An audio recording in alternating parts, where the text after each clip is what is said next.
પાંડવોની અડધી જિંદગી વનમાં ચાલી ગઈ સાહેબ, આમ છતાં સમસ્યાનું સમાધાન ના થયું અને કુરુક્ષેત્રના મેદાનમાં ઉતર્યા ને તો 18 દિવસમાં સમસ્યાનું સમાધાન થઈ ગયું સાહેબ. શાંતિથી જીવવા માગતા હોય ને તો એક વખત તો મેદાનમાં ઉતરવું જ પડશે. પછી ભલે ને આપણી સામે આપણા પોતાના કેમ ના હોય. અન્યાય સામે લડવું, આપણા પોતાના હક માટે લડવું, આ મહાભારતમાં લખ્યું છે. મહાભારત આનું સાક્ષી છે. કુરુક્ષેત્રના મેદાનમાં બંને પક્ષની સેના આમને સામને આવી ગઈ, કૌરવોની અને પાંડવોની. બંને પક્ષની સેના યુદ્ધ માટે રેડી છે. બંને પક્ષની સેના હથિયાર લેસ છે, હથિયાર સાથે હાજર છે. આ પક્ષે કૌરવો, આ પક્ષે પાંડવો. પાંડવોની સેનામાં અર્જુનજી હથિયાર સાથે લેસ છે, હથિયાર સાથે યુદ્ધના રથ ઉપર સવાર છે. રથના સારથી ભગવાન શ્રી કૃષ્ણ ને અર્જુને જોયું, ચારો તરફ અર્જુને નજર કરી.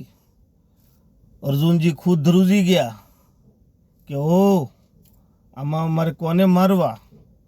આમાં ગુરુ, મિત્રો અને ભાઈઓ જ છે, આમાં હું કોને મારું? અર્જુનજી ધ્રુજી ગયા. ત્યારે ભગવાને એને જ્ઞાન આપ્યું. ભગવાને એને કીધું, અર્જુનજીને કીધું ભગવાને કે માર આને. અન્યાય સામે લડવું પડે તો લડવાનું.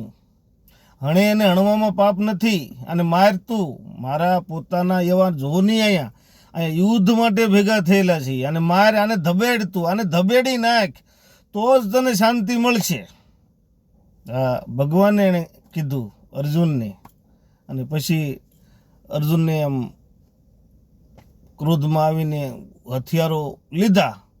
પછી મહાભારતનું યુદ્ધ જામ્યું અને 18 દિવસનું યુદ્ધ થયું. પછી પાંડવોની શાંતિ થઈ. બાકી અડધી જિંદગી વનવાસમાં કાઢી નાખીથી શાંતિ નહોતી. પોતાના ભાઈઓ જ એને શાંતિ નહોતા લેવા દેતા. એટલે શાંતિ જો તમારે લેવી હોય ને તો અમુક એવી પરિસ્થિતિ ઉત્પન્ન થાય તો હથિયાર પણ ઉપાડવા પડે. પછી સામે આપણા પોતાને કેમ ના હોય? એવી પરિસ્થિતિનું નિર્માણ થતું હોય, એવી પરિસ્થિતિ ઉત્પન્ન થતી હોય તો આપણા પોતાના હોય તો સામે આપણે હથિયાર ઉપાડવા પડે. આ મહાભારતે પુરવાર કરી બતાવ્યું છે. ચલો, જય શ્રી કૃષ્ણ.